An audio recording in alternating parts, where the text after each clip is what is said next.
employees and some of the changes that's occurring there. I'm going to discuss it a little differently.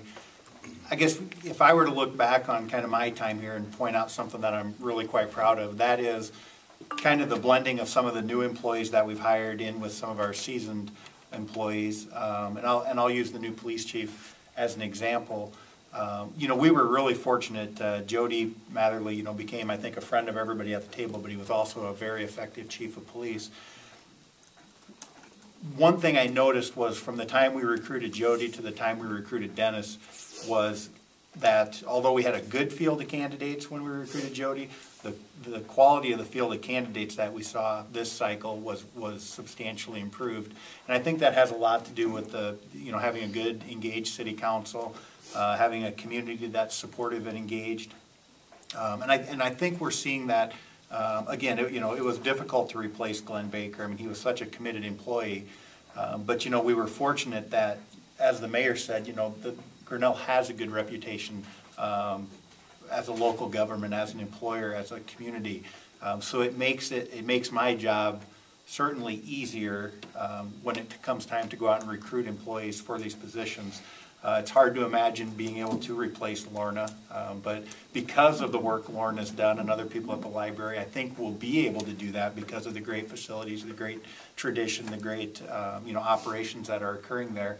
And I think we should all feel, you know, fortunate that, you know, people from within the community, outside the community, have such an interest in Grinnell and being part of this. So, you know, that's something that I think is really exciting.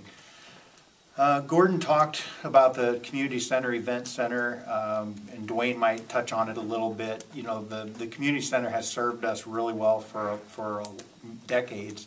The mechanical system is really still a concern for us in that building. You know, we're looking at a new chiller with summer certainly right around the corner, and a building like that requiring air conditioning.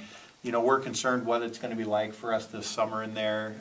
We're happy that the boilers made it through another winter, but the investment just in the mechanical system could easily reach, you know, $750,000.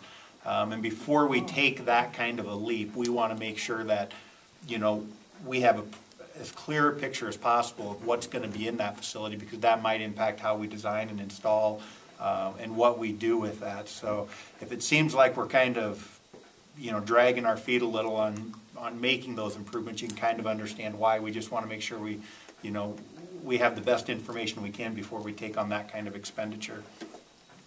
Gordon talked about some of the other community development, economic development projects that are going on, and I'll touch on some of them specifically and some of them kind of ambiguously.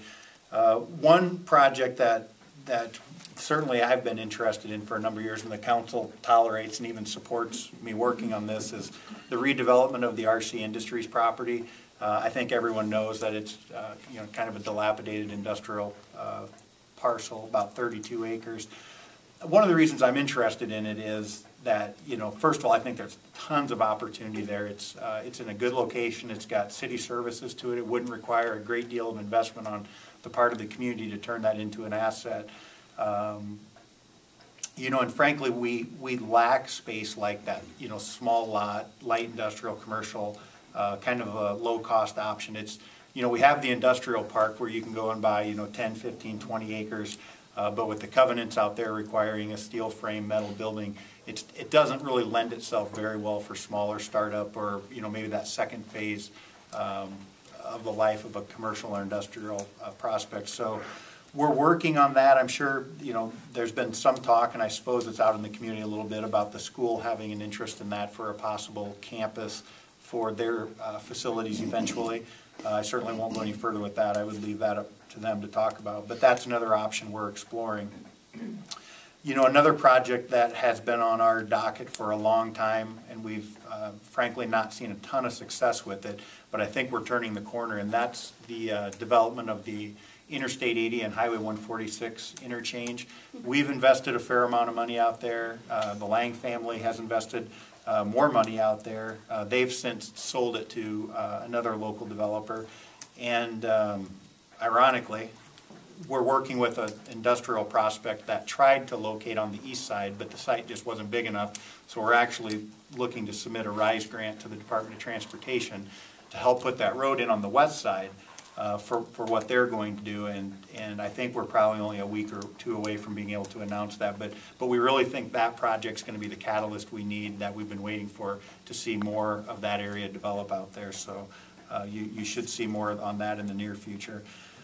We also worked with the Lang family years ago to obtain a federal earmark to make improvements to the highway interchange itself, which includes turning lanes, bike trail, some community signage out there. And after working through the federal process, we finally actually have clearance.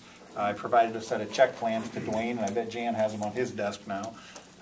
So we're getting ready to submit those check plans for the DOT so we can actually do that physical work out there this summer and fall. And ironically, the timing of it's perfect, because that work will coincide really well with the extension of the road to the west. They'll go on almost simultaneously. So I guess that was just a little bit of luck on our part. I'll just touch on a couple other things, because I know you guys always have good questions. We continue to investigate emergency medical service options, whether that's to continue to contract that, to look at having a city-operated EMS service, or some other option.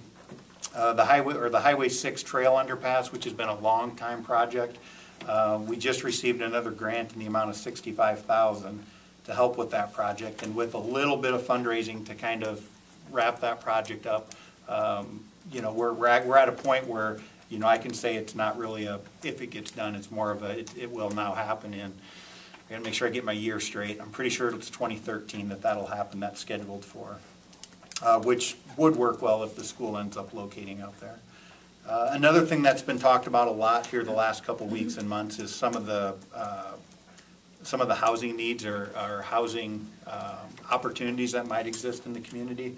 And that's anything from looking at kind of a mid-priced new housing construction to our continued housing rehab program. And we're also working with POW I-80, Deb Calderwood specifically, to develop a program to, you know, we have kind of a strong-handed approach when it comes to dealing with nuisance properties, and unfortunately sometimes, you know, we're forced to take that position. But we'd also like to develop a program where we can go in and maybe help some of these folks that either don't have the resources or just simply don't even know how to begin to fix up their house, to help them tackle some of those things. So we're going to try to approach it from both sides, kind of a cooperative, and if that doesn't work, then we'll kind of go back to the traditional method of dealing with those.